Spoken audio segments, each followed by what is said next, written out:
찬송가 503장, 찬송가 503장, 세상 모두 사랑 없어. 1절 4절만 찬송하겠습니다.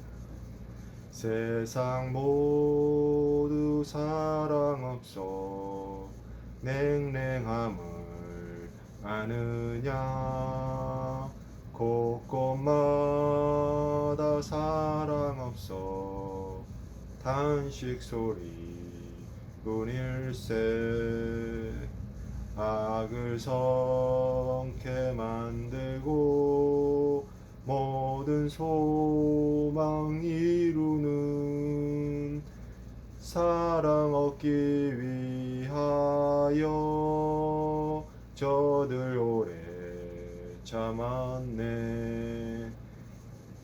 사랑 없는 까닭에 사랑 없는 까닭에 사랑 얻기 위하여 저들 오래 참았네. 4절입니다. 기갈 중에 있는 영혼 사랑받기 원하며 아이들도 소리질러 사랑받기 원하네. 저들 소리 들릴 때 가서 도와줍시다. 만민 중에 나가서 예수 사랑 전하세. 예수 사랑 전하세. 예수 사랑 전하세. 만민 중에 나가서 예수 사랑 전하세. 아멘. 오늘 하나님께서 저희에게 주신 말씀은 이사야서 58장 6절에서 9절까지, 이사야서 58장, 구약 이사야서 58장 6절에서 9절까지 말씀인데 제가 봉독하도록 하겠습니다. 내가 기뻐하는 금식은 흉악의 결박을 풀어주며 멍에의 줄을 끌어주며 압제 당하는 자를 자유하게 하며 모든 멍에를 꺾는 것이 아니겠느냐. 또 줄인 자에게 내 양식을 나누어 주며 유리하는 빈민을 집에 들이며 헐벗는 자를 보면 입히며 또 내 고륙을 피하여 스스로 숨지 아니하는 것이 아니겠느냐. 그리하면 내 빛이 새벽같이 비칠 것이며 내 치유가 급속할 것이며 내 공의가 내 앞에 행하고 야훼의 영광이 내 뒤에 호위하리니. 내가 부를 때에는 나 야훼가 응답하겠고 내가 부르짖을 때에는 내가 여기 있다 하리라. 만일 내가 너희 중에서 멍에와 손가락질과 허망한 말을 제하여 버리고. 아멘. 오늘 본문은 하나님께서 기뻐하시는 금식과 하나님의 응답에 대하여 말씀하고 있습니다. 오늘 본문이 포함된 이사야서는 하나님의 백성이 바벨론의 포로로 잡혀갈 것과 그리고 포로로 잡혀간 후에 다시 예루살렘으로 돌아갈 것을 큰 메시지의 두 축으로 형성하는 것입니다. 이것을 신약애로의 예언으로 접근하면 사단에 잡혀 종 노릇하는 것과 예수 그리스도의 헌신으로 다시 하나님의 품으로 돌아올 것에 통한다고 하겠습니다. 오늘 본문이 포함된 58장은 이사야서의 후반부의 일부이고, 이사야서 후반부는 바벨론 포로에서 돌아올 것에 대한 예언이 주를 이루고 있습니다. 이것을 신약으로 연결하면 예수 그리스도로 예표되는 종의 노래가 후반부의 중심 주제라고 할 수 있습니다. 이사야서의 신학적인 주제는 이스라엘의 거룩한 자인 하나님과 그 거룩한 자로부터의 부르심, 그리고 구원주 구속주로서의 약속에 충실한 하나님도 주제인데, 이 또한 하나님의 거룩성이라는 그 주제에 연결되어 있습니다. 또 남은 자 사상이라는 주제가 있는데, 이것은 이 남은 자도 거룩한 자를 말하고요. 그리고 야훼의 종이라는 주제가 있는데, 이 종도 거룩함을 구체화한 정화인 종입니다.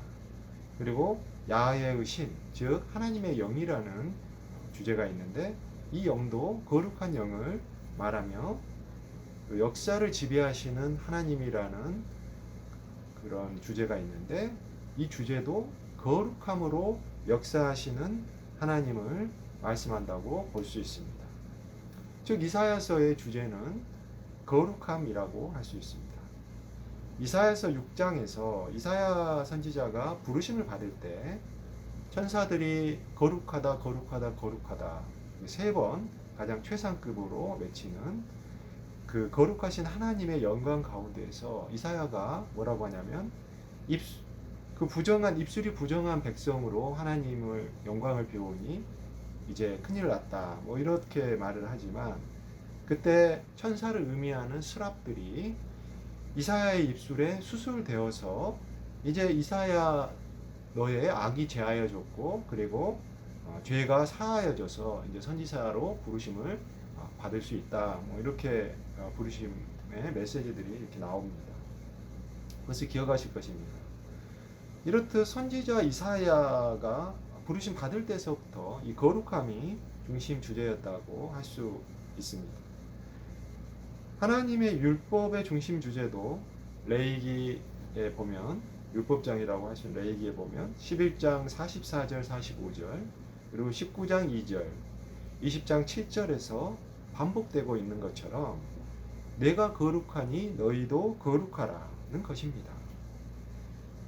이 말씀은 신약의 베드로전서 1장 16절에서 이것이 기록된 말씀이란 구약을 의미하죠. 기록된 말씀의 인용이 되면서 다시 한번 강조되고 있습니다. 이렇게 거룩은 성경 전체의 핵심 주제이며 우리의 구원과 밀접한 연관이 있는 것인데, 그러면 이 거룩이라는 것을 어떻게 이해하고 믿어야 하는 것일까요? 먼저 우리는 스스로 거룩해질 수가 없습니다. 전적으로 타락한 부패한 본성 때문입니다. 그런데 하나님은 완전한 거룩, 점도 없고 흠도 없는 거룩을 원하시는 것입니다. 그것이 구원의 이 조건이고, 우리가 구원받은 거룩한 백성이 아니면 그 구원의 대로를 걸을 수가 없다라고 또 이렇게 기록된 말씀에 기록되어 있지요. 그런데 이를 위해서 우리가 스스로 거룩해질 수가 없기 때문에, 이를 위해서 예수 그리스도의 십자가의 죽음을 하나님께서 스스로 선택을 하셨고, 이를 믿는 자마다 멸망치 않고 영생을 얻게 하려 하심이라고 말씀하셨습니다. 이 믿음을 통해서 우리를 거룩하다 여겨주신다는 것이지요. 실제로 거룩한 것이 아니고요. 그런데 이 믿음이 그러면 어떤 믿음입니까? 바로 예수 그리스도의 거룩함에 덧입혀졌다는 믿음입니다. 그것이 십자가의 믿음이고, 그리고 거룩함을 추구하고 거룩함을 부르짖는 믿음인 것입니다. 지식적인 믿음이 아니라 순종을 통한 행함의 믿음입니다. 이것이 믿음의 내용입니다. 이 믿음은 오직 성령에 의해서 인치심을 받으며 성령 하나님만이 옳게 분별하실 수가 있습니다. 우리는 믿음의 성령을 받고, 그리고 내주하시는 성령의 주장에 따라서 그 거룩함으로 부르짖는 믿음, 그것이 예수 그리스도의 십자가의 죽음과 부활로 우리에게 왔을 때 스스로 이것을 자각할 때 이것을 구원의 확신이라고 부를 수 있는 것입니다. 오늘 본문은 이러한 구원의 거룩함을 구약적인 관점에서 구체적으로 설명하고 있습니다. 오늘 본문은 단지 윤리적인 도덕적인 교훈으로만 바라보는 관점도 있을 수는 있지만 좀 더 적극적으로는 구원의 믿음과 연결시켜서 해석해 보는 것도 좋겠다 생각을 합니다. 오늘 본문에 이어지는 12절에 보면 오래 황폐된 곳들을 다시 세울 것이며 너는 역대 파괴된 기초를 쌓을 것을 예언하고 있는데 이것이 무슨 예언이냐면 예루살렘 귀환과 성전 건축의 회복의 구원을 예언하는 것이지요. 문제는 오늘 본문의 윤리적인 교훈들이 이러한 회복의 조건으로 언급된다는 점입니다. 이를 행위의 구원으로 해석하는 것은 지나친 것이 될 것이며 다만 이러한 율법이 요구하는 거룩을 추구하는 마음의 중심을 보시는 것으로 해석해야 할 것입니다. 즉 마음이 외식이 아닌 참된 금식을 추구해야 함을 의미한다고 보아야 할 것입니다. 그래서 오늘 본문에 이어지는 10절에서는 줄인 자에게 내 심정이 동하며 괴로워하는 자의 심정을 만족하게 하면 내 빛이 흑암 중에서 떠올라 내 어둠이 낙과 같이 될 것이며 아멘. 이렇게 말씀을 합니다. 줄인 자에게 내 심정이 동하며 라는 것은 히브리어 원어로 보면 너의 영혼을 배고픈 자에게 쏟아붓는 것이라고 표현되어 있습니다. 바로 예수님께서 자신의 영혼을 굶주린 자들을 위하여 저주 아래 쏟아부으신 것을 생각해 보게 됩니다. 즉 마음의 진정으로 갈급한 구제를 의미하는 것입니다. 사람들에게 보이기 위한 외식의 구제는 마태복음 6장 2절 이하의 예수님 말씀에서 이는 참된 구제로 인정되지 않는 것입니다.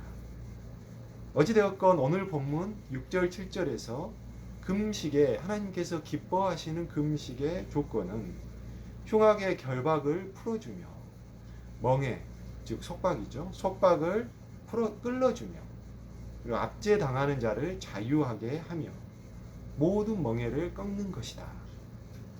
그리고 줄인 자에게 양식을 나누어 주며 빈민을 집에 드리고 그리고 헐벗는 자에게 입히며 형제의 어려움을 모른 채 하지 않는 것이라는 것입니다. 이것이 외식이 아닌 진정으로 되어야 한다는 것이며 그것이 하나님이 기뻐하시는 금식이라는 것입니다. 미국의 샌프란시스코에는 많은 홈리스들이 있습니다. 그들은 교차로마다 지나가는 자에게 구걸을 하며 또 식당 앞에나 또 어디에서건 구걸을 합니다. 많은 돈을 요구하지도 않아요. 그저 일불 지폐 정도를 건네주면 God bless you 라고 외칩니다. 그런데 이것을 너무 깊이 생각하시는 분들이 있습니다. 1달러 뭐 주면 그거 모아가지고 그걸로 마약할 거야. 또 술을 마실 거야. 또 이들이 또 사실은 앵벌이니까 또 결국은 이 돈들이 마피아에게 다 들어갈 거야. 뭐 이렇게 또 생각을 하시면서요. 그런데 그 돈으로 한 끼의 식사와 마실 물을 해결하는 사람들도 상당수 있습니다. 이 조건을 생각을 하면 구제하기 어려워집니다. 그 돈을 주면서 그들의 눈빛을 보면 마치 예수님 같은 눈빛이 느껴질 때도 많습니다. 마태복음 23장에 보면 예수님께서 이제 마지막 그 날에 양과 염소로 나누시죠. 양으로 비유된 의인들에게 말씀하시기를 너희들이 왜 이곳에 이렇게 분류됐냐면 내가 줄일 때에 먹을 것을 주었고 목마를 때에 마시게 하였고 나그네 되었을 때에 영접하였고 헐벗었을 때에 그리고 옷을 입혔고 병들었을 때에 돌보았고 옥에 갇혔을 때에 와서 보았다 라고 하자 그 의인들이 어리둥절해합니다. 언제 우리가 그랬습니까? 그런 적이 없다고 그 말하는 장면이 나오죠. 그때 예수님께서 뭐라고 답변하시냐면 내 형제들 중에서 가장 작은 자 하나에게 한 것이 곧 내게 한 것이라고 말씀을 하죠. 가장 작은 자에게 하는 것이 예수님께 하는 것이라는 그 말씀을 우리는 깨닫고 실천을 해야 하겠습니다. 그러기 위해서는 자신의 의를 내려놓아야 합니다. 자신이 옳다고 생각하는 것을 말씀 앞에 내려놓아야 하는 것이죠. 물론 이것이 쉬운 일은 결코 아닙니다. 우리의 믿음의 싸움 중에는 사실 말씀의 변증들도 많이 일어납니다. 하지만 저희의 신앙은 꼭 맞는 것을 추구하는 것이 아니라 지는 것을 추구하는 것입니다. 예수님의 삶과 말씀을 기준으로 삼아야 하겠습니다. 니느웨의 금식이 요나의 의로운 회개보다는 하나님이 보시기에 기쁜 것이 되었던 이유는 그들이 결과를 알지 못하고 계산하지 않고 죄에서 돌이켰기 때문입니다. 이런 하나님이 기뻐하시는 금식에 중심과 행위가 있을 때 오늘 본문 8절 9절처럼 내 빛이 새벽같이 비칠 것이며 내 치유가 급속히 일어날 것이며 내 공의가 내 앞에 행하고 야훼의 영광이 내 뒤를 호위하며 내가 부를 때에 나 야훼가 응답하겠고 내가 부르짖을 때에 내가 여기 있다 하리라는 말씀이 응할 것입니다. 오늘 말씀처럼 우리의 금식이 하나님께서 기뻐하시는 금식이 되어서 진정한 하나님의 응답과 동행으로 하나님의 영광과 함께 하시는 우리 구원의 삶을 살아가시는 복 있는 성도님들이 모두 되시기를 주님의 이름으로 축원합니다. 오늘 말씀을 생각을 하시면서 기도드리겠습니다. 사랑하는 주님, 오늘 말씀은 바벨론에 이렇게 잡혀서 이렇게 돌아갈 날을 희망하며 그 구원을 소망하며 살아가고 있던 이스라엘 백성들에게 하신 예언의 말씀이었습니다. 하나님, 그들이 그 구원을 소망하며 또 그것을 기대하며 하지만은 그 굶주린 자들에게 일용할 양식을 주지 않았고 그리고 빈민들을 드리지 않고 그리고 나그네를 대접하지 않고 그리고 실제로 하나님께서 기뻐하시는 금식을 하지 않았음을 하나님께서 질타하시고 우리의 하나님께서 기뻐하시는 금식은 정말 그 마음의 중심에서 우러나오는 자신의 영혼을 그들에게 쏟아붓는 그러한 금식이라는 것을 사실을 저희에게 또 깨닫게 해주시니 감사합니다. 그러나 그것이 단지 행위로서의 그 구절을 의미하는 것이 아니고 예수님께서 신약에서 다시 말씀하시고 확인하셨듯이 그것이 마음의 중심에서 우러나오는 저희의 영혼을 쏟아붓는 그 예수님께서 십자가에 달려 돌아가시면서 그 자신의 영혼을 저주 아래 이렇게 내던지셨듯이 하나님 그러한 어떤 그 참된 마음의 회개가 일어나는 그러한 금식 저희의 계산되고 지식적인 그러한 그 인정 그러한 어떤 회개가 아니라 하나님 저희들이 정말 마음속에서 정말 성령께서 오직 저희를 주장하셔야만 가능한 그런 금식인 줄을 저희가 믿습니다. 저희가 전적으로 부패하고 타락한 본성인데 어찌 저희 마음속에서 선한 것이 나올 수 있겠습니까? 하나님 보시기에 의로운 것이 나올 수 있겠습니까? 오직 성령께서 주장하여 주시고 저희들을 내조하셔서 참되게 예수님의 자녀로 이렇게 인쳐주시고 그리고 모든가 매 순간순간마다 저희에게 말할 바 입술을 주장하여 주시고 또 행할 바 알려주셔서 저희 영혼이 하나님 말씀을 지키기에 곤비하지만 하나님 저희들이 말씀을 정말 상고하고 사모함으로 그 말씀 중에서 분별하여서 모든 것에서 악한 것을 제하여 버리고 정말 좋은 것 선한 것을 추구하는 그런 하나님의 응답이 저희에게 임하셔서 저희들이 그 응답대로 그리고 하나님의 응답이 저희와 함께하는 그러한 그 하나님과 함께하는 영광스러운 구원의 삶을 살아갈 수 있게 저희를 주장하여 주시기를 오늘도 살아계셔서 이 저희의 연약함을 보시면서 항상 눈물을 흘리면서 저희를 위해서 탄식하며 간구하시고 중보하시는 우리의 산 증거자 되신 예수 그리스도의 이름으로 감사하며 기도드렸습니다.